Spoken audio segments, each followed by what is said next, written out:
Who was Frank Lloyd Wright, and how did he help in building Arizona?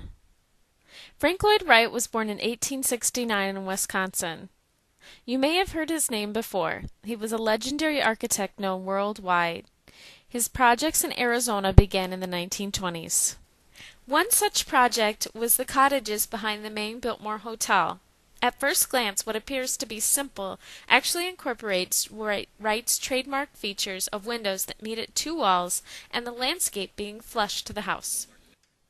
We are lucky that Frank Lloyd Wright chose Arizona as the site for his architectural school, Taliesin West. Victor City, the current director, who is also an instructor there, will share with us his knowledge of Frank Lloyd Wright.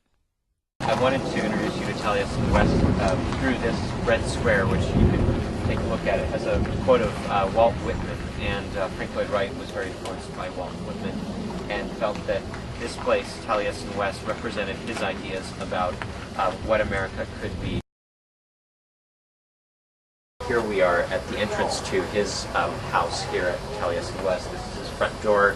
This is his kind of signature stamp that gives you a sense that you're going to enter into an amazing space.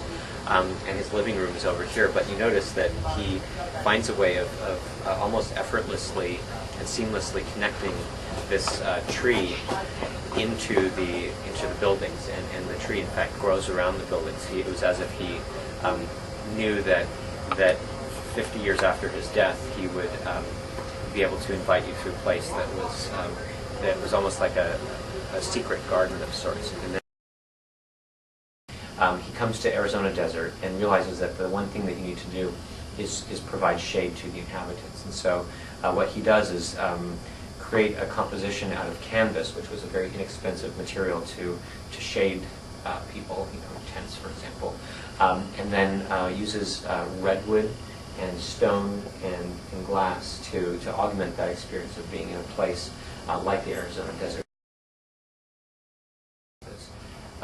Another thing that Wright does in this particular campus is use materials that are fairly inexpensive, and so as much as possible he used materials that were locally obtainable.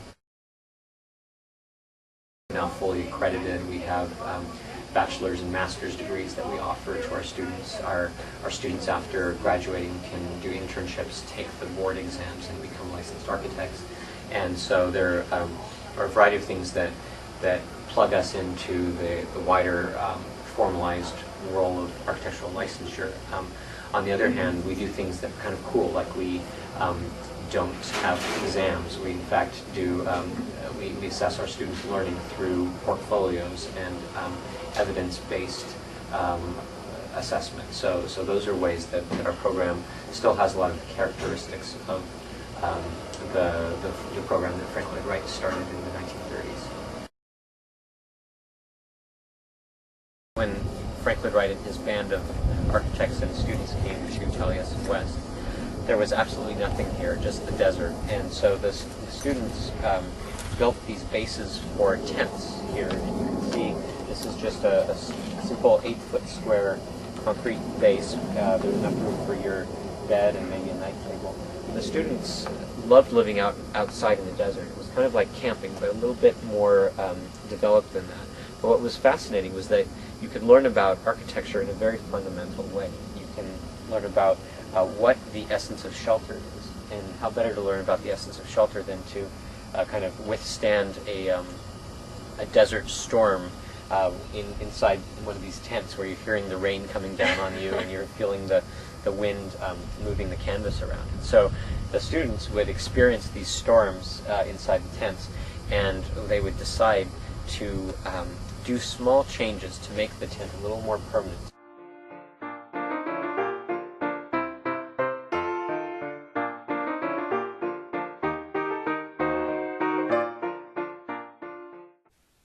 We recognize the work of Frank Lloyd Wright in building Arizona. His legacy lives on.